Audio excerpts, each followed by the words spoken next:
Hello everyone, I am Mark Stamper, the superintendent here at the School District of Flambeau. And we are currently in between activities directors, so until we get a new activities director on board, I will be assuming some of those duties. And so today I will be conducting the Co-Curricular Code meeting for this school year. So let's go ahead and get started. For our introduction, we'll just start out by saying that all students in grade 5 through 12 must have a signed copy on file prior to participation in any sport or activity. So once we get done with this and you go to the main office, they will have a copy of the co-curricular code there for you to take a look at. And in the back then will be a place for parents and student athletes to sign. So we want to take a look at these three aspects here. The School District of Flambeau believes that, number one, playing fields and athletic courts are extensions of the classroom that can provide valuable co-curricular education for students. Number two, social conduct of minors is the responsibility of parents first and the legal system second, and we are really just here to support both of those efforts. Number three, while participation in co-curricular activities is valuable, it is also a privilege, which bears certain academic, attendance, and behavioral responsibilities on the field, off the field, and also online. And so these 3 points are really, when we take a look at our activities code, our co-curricular code, these 3 points are really overriding in all of that. An additional factor in creating this code or the handbook is a requirement put forth by the WIAA. So the WIAA has different rules that, of course, we have to follow, and those are what we would say those would be the minimums. And so each school then has their own code that they follow, which would be just a little bit different than the WIAA, but we do have to follow the basics that the WIAA gives us. So participating in a co-curricular program does not guarantee that those 3 objectives that we talked about are going to be achieved, but every effort from everyone involved should be made to show students that the real goal for which these activities were established was really being part of a team and how to conduct ourselves that way. Co-curricular participants represent our school district, our community, and their individual families. They are held to a higher standard than students who do not. The code is the guide our athletes and their parents must follow to be eligible for the privilege of participating in our programs. And so one thing that you do have to keep in mind is that if you want to be part of these programs, sometimes it doesn't seem fair, but we are going to hold you to a higher standard. So we'll just start off here by going through the WIAA requirements, and so that starts out with a physical examination. Any student that is participating in any interscholastic activity, athletic activity, must abide by the WIAA regulations concerning a physical exam, and that you only have to do that every other year. There are some exceptions, if someone's been hospitalized or suffered a serious illness or injury, we probably would want them to have a physical before starting up any activity after that. And then, of course, first-time students participating, we're going to need a physical from them as well. So a physical card will be issued to all athletes. The card must be signed by both a licensed physician and by a parent. The physical card will be kept on file for 2 years and must be renewed at the end of that time. Of course, you'll just hand that in to the main office once that gets done, and we'll hold on to that for you. And then next year, so if you had a physical this year, then next year you'll have to turn in an alternate year card, and that's for the second year of that 2-year period, and this only needs to be signed by the parent. New students will be required to have a physical card signed by their physician and legal guardian. And then, of course, if there is something that happens, an illness or an injury, we're going to want a physical for that as well. So the student and parents will be responsible for scheduling and paying for their own physicals. Students are encouraged to take advantage of the WIAA physical exams offered after school during the summer, and so there are different programs sometimes that we see around that would help. In any time you see one of those, maybe you should take advantage of that. But just so you know, the parents, guardians, and students there, you are responsible for scheduling and paying for your own physicals. Also, the parent and legal guardian is responsible for the costs associated with hospitalizations, illnesses, or injuries resulting from participation in co-curricular activity. Unfortunately, sometimes there are some injuries, but just keep in mind that you do have to have that health insurance, or you are responsible for any injuries or any hospitalizations that occur. So there are some different forms, cards and forms that we're going to have to turn into the office. And you can pick those up at the office as well. But let's just make sure that we get all those in. You can't participate in practice or a game until we get all of those into the main office. Here's a list of the forms that will need to be turned into the main office. We've got the Co-Curricular Code sheet that's at the very back of the Co-Curricular Code. The WIAA eligibility form, the WIAA physical form, or the alternate year card, the concussion information form, and you must have taken the impact concussion test, and your coach should be able to help you out with that. So you need all of those. You can pick those up in the office, and you can also hand those into the office as well. So everyone involved in the co-curricular activity, you are required to attend a co-curricular code meeting. Of course, this recording is taking place of that. And so, you can watch this whenever you get a chance. One thing, though, to keep in mind, we still should pick up one of those co-curricular codes and read that. Even though we'll go through most of it here, you should read that and be familiar with it. And just keep in mind that all students who sign this code are under its authority for 12 months throughout the year. There is no off season for the co-curricular code. So the co-curricular code, you can pick that up in the office. It's also included in the student handbook. And each head coach will be responsible to make sure that everyone has all their paperwork on file and completed the impact concussion test before practicing or participating in any activity. So the WIAA has some additional requirements that we're going to go through here, and so we'll just list these out, but it's written so that if any of these happen, then you're not eligible. So you're not eligible if you reach 19 years of age prior to August 1st.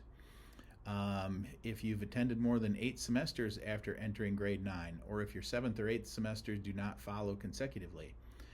You're not eligible if you've participated in any sport for all or part of 4 seasons. You only get 4 years of eligibility in high school. Also, you're not eligible if you and your parents do not live in the school district in which you attend school, unless you've already served 1 year of ineligibility, or unless the WIAA office has approved your resident situation. Of course, there in that one we're talking about open enrolled students, and sometimes there are some special considerations that we have to think about. And so if you're not quite sure, just contact the AD, or you can just contact me and we will figure it out. Okay, keeping up here, keep going with our WIAA requirements. You're not eligible if you do not have on file your school evidence of both having passed a physical exam administered by a physician and having received parental permission to participate in sports. You're not eligible if you do not follow the code of conduct, okay, that we're talking about here. You're not eligible if you have violated your status as an amateur athlete, okay? And so I know the WIAA has kind of dipped into the NIL that we hear so much about in college sports now, and so I'm not sure that that's really anything for us to consider here. But if there is ever a question along those lines, again, just contact your athletic director. They should be able to help you out. But basically, just keep in mind, you do need to keep your amateur status. All right, again, keeping going with the WIAA requirements here, you're not eligible if at any time you have received an award of merchandise, value such as a jacket and so on, in recognition of your talent. Again, that would take away your amateur status. You're not eligible if you participate in a contest other than your official interscholastic school teams while you are a member of that school team and during the entire school season, start of the practice to the end of the season of that sport. So you got to be careful, if you're involved in any club sports or anything like that, just make sure that you are not doing that during season. You are not eligible if you have played in an all-star contest. And usually, of course, those are something that happens in the summer after you've already graduated for seniors. And then the last one here on the WIAA requirements, you're not eligible if you participate in any program outside your school, which can be considered by anyone as resembling a school team practicing or competing outside of the designated school season for that sport.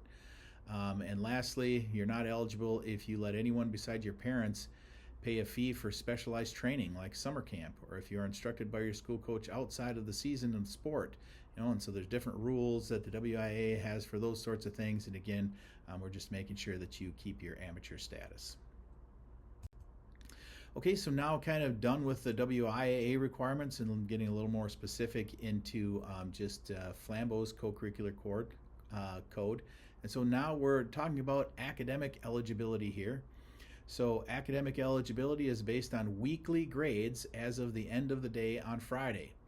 The secretary will generate, copy, and electronically distribute to the principals, athletic activity director, and all in-season head coaches the updated grade report. Advisors, head coaches will address participation eligibility each Monday for that week, beginning on the third week in September. So you've got a little bit of time. If you slip up there the first couple of days of school, you've got some time to get things straightened out, and 15 school days following the start of each quarter. If a student is failing any course, said student will be ineligible to participate in competition and events for the next week. During this time, the student must attend mandatory daily study sessions approved by the AD. Students must receive a passing grade in all classes in which they are enrolled. Students involved in any co-curricular activity, except fall activities, and we'll talk about that here in a little bit, who receive a failing grade at the end of the quarter and or semester are ineligible to participate in competition or events for a mandatory 15 school days from the date final grades are confirmed in the office. Okay, so the athletic director, activities director will take a look at that and make sure that they've got those dates all figured out. But during that 15 days, then the AD and head coach and the principal will develop a plan aimed at returning the student to eligibility. Of course, we want you to be passing everything, all of your classes, and so we will work towards that. Now, fall activities are a little different because, of course, we have the summer in there, and most fall activities, sports at least, begin before school starts. So we have to have some special considerations there. So for fall activities, the minimum ineligibility period shall be 1/10 of the maximum number of games, meets, or events allowed in the sport or activity. And of course, we have to round that up. But during this time, the student must attend mandatory daily study sessions approved by the AD. And when the grade report is printed, if the student is doing passing work, the AD will certify to the coach involved that the student is eligible to participate. So basically, we're not asking you to get straight A's, but you do need to be passing all of your courses. All right, so we're done with academic eligibility now, and so let's take a look at the co-curricular part of this that deals with the code violations. All right, and so if you do have a code violation, these are the procedures. The principal and the AD shall notify the parent and guardian of any violations upon receipt of evidence of that violation. And that could be, that could come in a number of different ways, but certainly content shared or distributed by any source of technology will be used as evidence of violations. If during the initial investigation of a co-curricular code violation, an agreeable decision can be made between the principal, the AD, the parent, a violation cannot be brought before the co-curricular council. So once we decide on something as far as discipline and things like that, and everybody agrees on that, then we can't come back and fight that agreement a little bit later on. So, but before that happens, if a parent wishes to contest the violation, a written request must be sent to the principal or AD with the reasons for contesting that violation.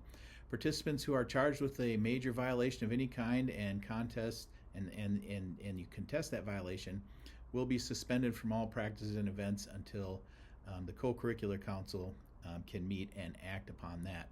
If a meeting between the involved student and the Co-Curricular Council is held, the allegations shall be revealed to the student, and he or she will be afforded the opportunity to respond to these allegations. So the Co-Curricular Council will decide on, whether that violation did indeed happen. So the Co-Curricular Council in a closed session, as long as everyone agrees on that, will render its decision by a roll call vote. Now, if a student would like to appeal that, they can appeal that to the Board of Education in writing within 7 school days. Then they will hear the case, and the board then will vote to either uphold the council's decision or to overturn it at the next regular board meeting. So the Co-Curricular Council, this is the structure now. The membership will be the elementary principal, probably because the elementary principal isn't involved, and so we want someone that doesn't have any preconceived ideas about the situation. We'll have 3 School District of Flambeau teachers and 3 head coaches and/or advisors. Right? If we can get all of those people together, we would do that. But the council will consist of at least 3 members whenever a meeting is called. When the council convenes, there must be at least 1 administrator present. So the AD will be the chairperson of the council. And if the AD is not present, then the administrator that's present will be the chairperson. Meetings shall be held when necessary. All meetings of the council will be closed unless requested to be open. So the duties of the council will be to review the violations and help decide guilt or innocence, and then the AD will notify the parents of their decision. Once a student is found guilty of a violation, they must serve the penalty prior to returning for any further competition or events. Any student or parent or guardian who feels that the student has been wrongly convicted, of course, as we talked about before, can appeal that to the board. So rules and violations, here we can talk about this real quick, but participation in athletic or co-curricular activity at Flambeau is a privilege. The participants in these programs must earn the privilege to represent the school in such a manner as to uphold the ideals and principles established by the Flambeau Board of Education and the WIAA. Any participant whose conduct reflects poorly on himself or herself, the team, the organization or activity, or the school district of Flambeau, whether or not such behavior takes place during or outside school hours, at the school district of Flambeau, or while representing the school district of Flambeau, is unacceptable and will be subject to disciplinary action as determined by the coach, the advisor, the AD, and the principal. In addition, per request of a coach, a student may be asked to follow an individual behavior contract for repeated and documented unacceptable behaviors. Such disciplinary action may include suspensions from contests or events. Behaviors that involve hazing and bullying of other students are considered a violation of the behavior standard. Criminal behavior is prohibited. Any student who's charged with a crime will be suspended from all participation in athletics or co-curricular activities until the situation is reviewed. Decisions regarding a violation of the code of conduct may be made independent of court decisions. Communication between parents, players, and coaches is encouraged, but should take place at a time and circumstance that will allow fact and not emotion to lead a productive interaction. So I know when I coached, I always had the rule that if there's something that you need to talk to the coach about, probably game day is not the time to do it. Something happened during a game or an event, emotions are high, always a good idea to wait at least until the next day before you talk about that. But if an athlete or a parent is having trouble communicating with a coach, they should seek help from the AD. And if for whatever reason that's not working, then they should talk to the principal. Appropriate behavior is expected of all students, whether a participant or a spectator, at all school-sponsored athletic and co-curricular events. All right, so now let's talk about the infractions. We have minor infractions. Some of those examples could include abuse of equipment, insubordination of the coach or the advisor's rules, absence from practice, detention, etc. So any of these minor infractions, the head coach or the advisor will handle all of those. Now when we get to major infractions, that's going to be a little bit different. Examples of major infractions include, but are not limited to, possession, consumption, or use of alcohol, tobacco, any and all vaping or unauthorized drugs. Any unacceptable conduct that is contrary to the policies, principles, and standards of the School District of Flambeau and the WIAA. A grievous offense is any offense that is deemed serious enough by the principal and AD that a penalty more severe than the code describes is warranted. Some examples of major infractions could be unacceptable use of cell phones and other technology in the locker room. Of course, that would be a violation of the student handbook as well. Inappropriate use of technology such as bullying, sending inappropriate content, or etc. Via text, email, or social media. So now let's get into the penalties for major infractions. So for the first offense, a student will be suspended for 25% of the activities of that season for which they would otherwise have been eligible, and that would be effective immediately. If the eligibility overlaps 2 or more seasons, the 25% will carry over to the subsequent season. For example, if a participant were ineligible for 10% of the season, then they'd have to make up the 15% of the next season that they were involved in. Students are still expected to participate in practices while suspended. Students are ineligible then for student council, AODA, NHS, prom, or homecoming court if the first offense occurs within 12 months of prom or homecoming. Second offense. All right, so if you didn't learn your lesson and you ended up with a second offense, for the second offense, a student will be suspended for 50% of the activities for which they would otherwise have been eligible. And again, if that goes over 2 different seasons, we would have to break that up accordingly. Also, for the second offense, the student may be requested to attend counseling. Parents must attend a 1-hour counseling session. We have teen intervene in there or something similar to that. These requirements must be met before the student's eligibility can be reinstated. Students are expected to participate in practices while suspended, and students are ineligible for prom or homecoming court now for the rest of your school career. All right, so hopefully we don't ever get to a third offense, but if that does happen, the student will be suspended from participation in any sport or activity for an entire calendar year. Fourth offense, of course, if we get to a fourth offense, we've got some other issues that we're going to have to deal with, but certainly co-curricular activities would be done for the rest of your school career. Depending on the severity of the infraction, the consequences may vary at the discretion of administration. So when a student serves their code suspension period, they must finish that season or activity for which the suspension is being served. Students must also participate in that activity to the satisfaction of the coach or advisor. So if you are serving a suspension, you can't just not show up to practice or games or anything like that. You still have to be a member of the team. If a student is suspended from school, it shall be considered an infraction with a level and penalty to be determined by the administration. And if a student is expelled or becomes under any off-site discipline-related agreement, students shall be suspended from all events for the remainder of their school career. If a student is reinstated, any eligibility for co-curricular activities will be handled through the student's reinstatement agreement. All right, so kind of done with all the code violations there now, so let's talk about some other things. We've got transportation. Transportation is provided by the school district to and from any off-site practice or game situations. Students participating in activities or related programs may not use transportation provided by other sources.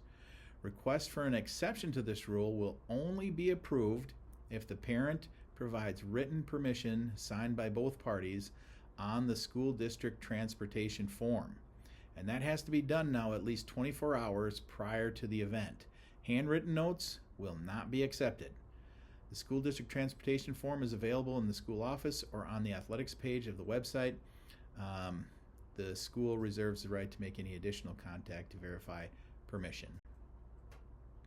And now, then this is, we see this happen quite a bit, but the coach and advisor reserves the right to request identification prior to the release of the student.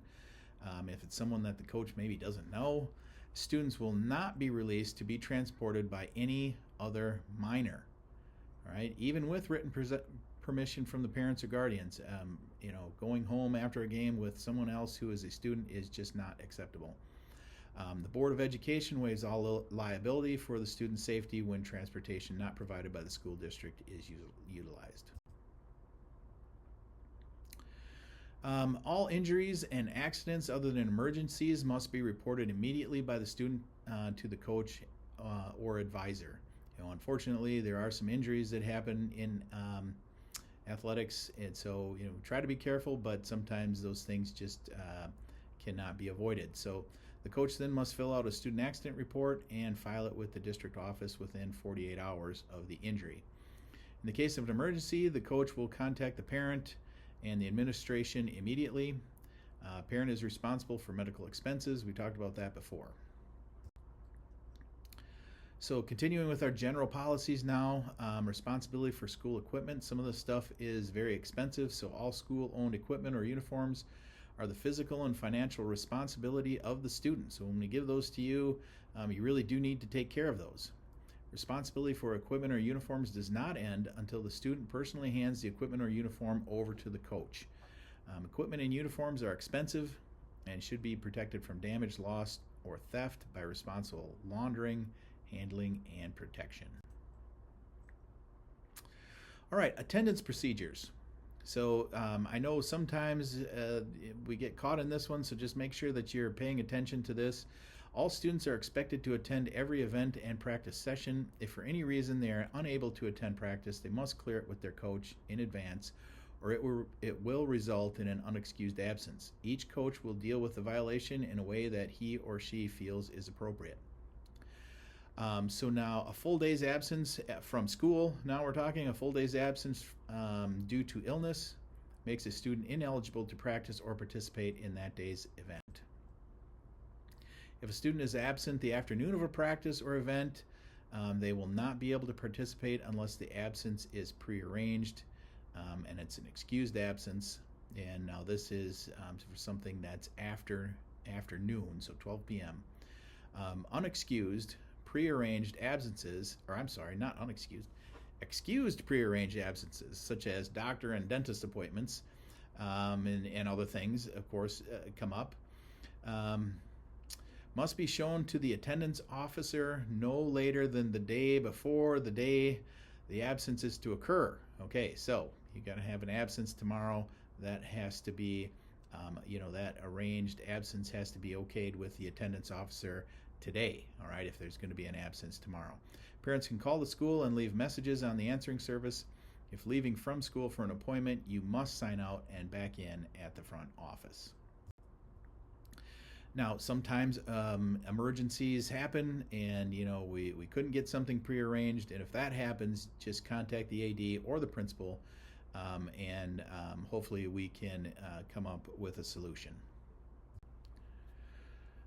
When it comes to changing sports, an athlete may not quit one sport and begin another during the same season unless everyone involved is in agreement, both coaches and the activities director. At the end of each season or at the end of the activity, the coach or advisor can give out some different awards if they so choose to. Participation awards are given on the basis of participation, loyalty, cooperation, and performance.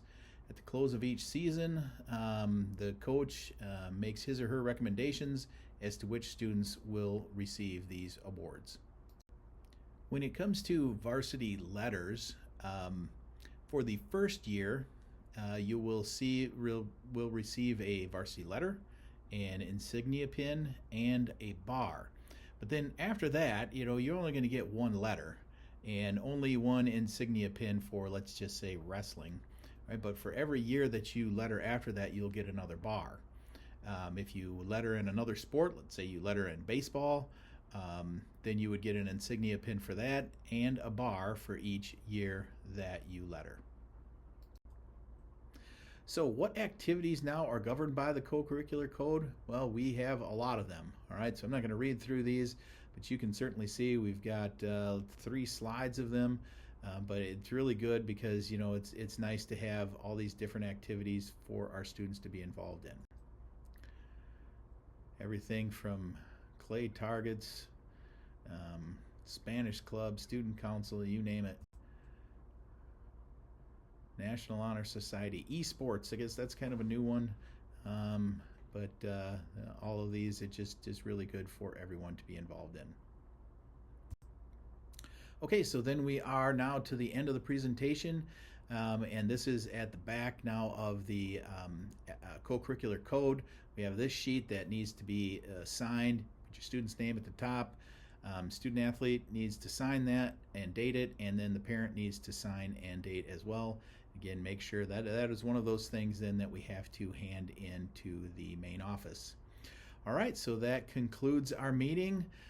Thanks everyone, and have a great day.